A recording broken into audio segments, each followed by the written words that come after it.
Acid হামলায় এক মুহূর্তে থমকে গিয়েছিল তার ফুটবল কেরিয়ার। হারাতে বসেছিলেন দৃষ্টিশক্তিও। অথচ 5 বছর পর সেই মানুষটাই রোনাল্ডোর পর্তুগালের বিরুদ্ধে গোল করে হয়ে উঠেছেন কঙ্গোর রূপকথার নায়ক। নাম ইওয়ানে উইসা। 2021 সালের 1 জুলাই সেদিন ফ্রান্সে নিজের বাড়িতেই ছিলেন উইসা। তখন তিনি ফরাসি লোরিয়া ক্লাবের ফুটবলার এবং জীবনের সবচেয়ে বড় স্বপ্ন পূরণের পথে হাঁটছেন। ইংলিশ প্রিমিয়ার লিগের ক্লাব বেন্টফোর্ডে যোগ দেওয়ার প্রস্তুতি নিচ্ছেন। কিন্তু হঠাৎই সবকিছু বদলে যায়।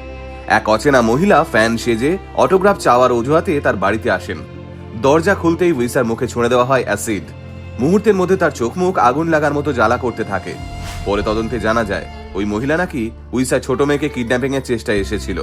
এরপর তড়িঘড়ি উইসাকে হাসপাতালে ভর্তি করা হয়। তৎক্ষণাৎ তার 2 চোখেই অপারেশন করতে হয়। ডাক্তারেরা জানান আর একটু দেরি হলেই নাকি চিরতরে দৃষ্টিশক্তি হারাতেন উইসা। শরীরের অন্যান্য চোট হয়তো সারিয়ে নেওয়া যায়, কিন্তু দৃষ্টিশক্তি একবার চলে গেলে আর কিছুই করার থাকে না। এক নিমেষেই সব শেষ হয়ে যেতে পারত। কিন্তু রাখে সৃষ্টিকর্তা তো মারে কে। উইসা পরে বলেছিলেন, সব অন্ধকার হয়ে গিয়েছিল, আমি চিৎকার করছিলাম, শ্বাস নিতে পারছিলাম না। এই পরিস্থিতি থেকে তিনি কামব্যাক করেছেন, আবারও মাঠে ফিরেছেন। কিভাবে? চলুন আজকের এই ভিডিওতে উইসার সেই লড়াইয়ের গল্পটাই জেনে নিই। সেদিনের পর অনেকটা সময় হাসপাতালে চিকিৎসাধীন থাকতে হয়েছে উইসাকে। একাধিক অস্ত্রোপচার, সারা মুখে ব্যান্ডেজ, চোখে অসহ্য ব্যথা আর মনের ভিতরে ভয়। বছর 2 এভাবেই কেটেছে। উইসা পরে আদালতকে জানিয়েছিলেন, সেই ঘটনার পর তিনি বহুদিন ট্রমার মধ্যে ছিলেন। একটু জোরে শব্দ হলেই চমকে উঠতেন। রাস্তায় হাঁটলেও বারবার পিছন ফিরে তাকাতেন। মানুষের উপর বিশ্বাস করতেও কষ্ট হতো। এমনকি তাকে এবং তার স্ত্রীকে সাইকোলজিস্টের সাহায্য নিতে হয়েছিল। এত কিছুর মধ্যেও একটা জিনিস তাকে শক্তি জুগিয়েছিল, তার পরিবার। উইসা এও বলেছিলেন, হামলার পর তিনি একজন ফুটবলারের মতো নয়, বরং একজন বাবার মতো ভেবেছিলেন। তার ক্ষতি হলেও তার নিজের মেয়েকে বাঁচাতে পেরেছিলেন। আর এই ভাবনাটাই তাকে আবারও ঘুরে দাঁড়ানোর শক্তি দেয়। এদিকে ব্রেন্টফোর্ডে যোগ দেওয়ার স্বপ্ন আরো খানিকটা পিছিয়ে যায়। যে বছরটা তার জীবনের সবচেয়ে আনন্দের বছর হওয়ার কথা ছিল, সেই বছরটাই সবচেয়ে দুঃস্বপ্নের হয়ে ওঠে।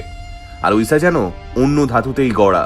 তিনি থেমেছেন, কিন্তু হাল ছাড়েননি। তারপর ধীরে ধীরে সুস্থ হয়ে উঠলেন, শুরু করলেন অনুশীলন। আবার মাঠে নামলেন উইসা। এরপর যেন তার দ্বিতীয় জীবন শুরু হলো। ব্রেন্টফোর্ডের জার্সিতে নিজেকে নতুন করে প্রমাণ করলেন উইসা।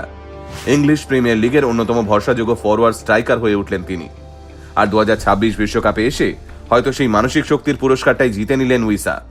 দীর্ঘ 52টা বছর, হ্যাঁ প্রায় 52 বছর পর বিশ্বকাপে ফিরেছে মধ্য আফ্রিকার এই দেশ, DR Congo, democratic republic of Congo. আর প্রথম ম্যাচে প্রতিপক্ষ ছিল ক্রিস্টিয়ানো রোনাল্ডোর শক্তিশালী পর্তুগাল। ম্যাচের শুরুতে 1 গোলে এগিয়েও গিয়েছিল পর্তুগাল। মনে হচ্ছিল কঙ্গোর স্বপ্ন বুঝি খুব তাড়াতাড়ি ভেঙে যাবে। কিন্তু কর্নার থেকে উড়ে আসা বলের দিকে পারফেক্ট টাইমিং এ ঝাঁপিয়ে পড়েন উইসা। তার দুর্দান্ত হেড বদলে দেয় সব সমীকরণ। এরপর গোল। আর এটা শুধু একটা গোল ছিল না, ছিল ইতিহাস। এটাই ছিল বিশ্বকাপের মঞ্চে DR কঙ্গোর প্রথম গোল। আর সেই গোল এসেছিল এমন একজন মানুষের কাছ থেকে যিনি 5 বছর আগে প্রায় অন্ধ হয়ে যেতে বসেছিলেন। ফলাফল দাঁড়ায় 1-1, ড্র হয় ম্যাচ। সেদিন পর্তুগালের মতো শক্তিশালী দলকে রুখে দিয়েছিল কঙ্গো। 52 বছর পর বিশ্বকাপে ফিরে প্রথম পয়েন্ট অর্জন করেছিল তারা। সেই রাতেই গোটা কঙ্গোবাসী আনন্দে ফেটে পড়ে। রাস্তায় নেমে আসে হাজার হাজার মানুষ। বহু বছর পর ফুটবল তাদের নতুন করে স্বপ্ন দেখায়। আর সেই স্বপ্নের সবচেয়ে বড় নাম ইওয়ানে উইসা। অ্যাসিড অ্যাটাক তার চোখ কেড়ে নিতে চেয়েছিল, ভয় কেড়ে নিতে চেয়েছিল তার আত্মবিশ্বাসকে, কিন্তু সেই অন্ধকার তার স্বপ্নকে কেড়ে নিতে পারেনি। উইসার গল্প আমাদের শেখায়, কখনো কখনো সবচেয়ে অন্ধকার সময়টাই জীবনের সবচেয়ে বড় প্রত্যাবর্তনের গল্পটা লিখে দেয়। আজ আমাদের গোটা টিমের পক্ষ থেকে আপনাকে স্যালিউট, ইওয়ানে উইসা। আপনি কঙ্গোর জার্সিতে FIFA 2026 এর বাকি ম্যাচগুলোতেও এভাবেই জ্বলে উঠুন, গোল করুন, নতুন ইতিহাস লিখুন।